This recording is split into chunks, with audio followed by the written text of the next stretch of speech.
I'm not sure if this applies to you, but have you had an experience with mental health? And can you sort of like go more in depth in it? And also like what helped you through those times? Mm. So, well, one of the reasons why I'm so very passionate about delivering motivational presentations is because I have myself struggled with like, insecurities and I wouldn't say depression. I feel like, um, you know, real depression is like a medical situation, right? So I wouldn't say depression, but I would say sadness. I would say insecurities. And so, for example, growing up, I faced a lot of social rejection because I couldn't really fit in well. And so like, I've been through like several different like heartbreaks, where I'd like a girl and she didn't like me back and stuff like that. And I would take it personally and I would feel very insecure about myself, about my personality, just feeling like I'm not good enough and all that.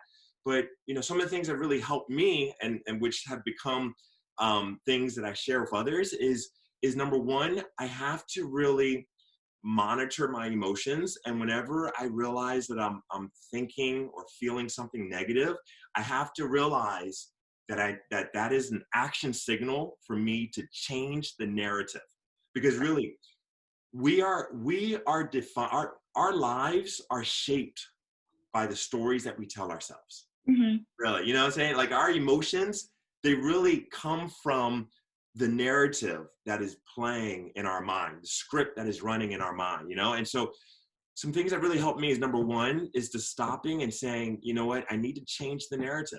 That no, I'm not rejected. I'm just redirected, And it's amazing how making that shift in our perspective just makes a huge difference in our life, to say that, no, that person didn't reject me. It's actually just, I'm being redirected into something that's better, and, feeling like I'm not good enough. I have to like change the perspective and think, you know what? No, it's not that I'm not good enough.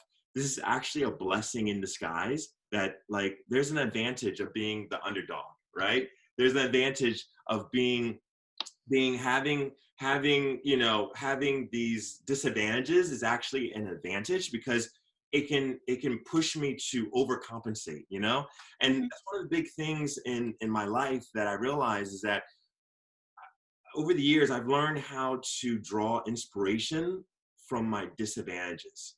I realize that there's certain things in my life that tend to block me from succeeding in certain areas. And so I've realized that I need to focus on overcompensating. And so although I do want to work on strengthening and overcoming certain weaknesses in my life, I realize too though that one of the greatest things I can do is to focus in on my strengths. Because if I focus on my strengths, then my strengths can overcompensate for my weaknesses, That's true. So yeah, I'd say that, dealing with insecurities and dealing with feelings like I'm not good enough, it just kind of all goes back to, thinking about how can I redirect, how can I reshape the narrative and the stories that I'm telling myself.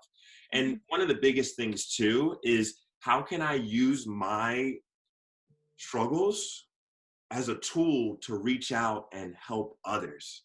Yeah. That's been huge for me, realizing that whatever I'm going through is actually an opportunity for me to reach out and show others that they're not alone.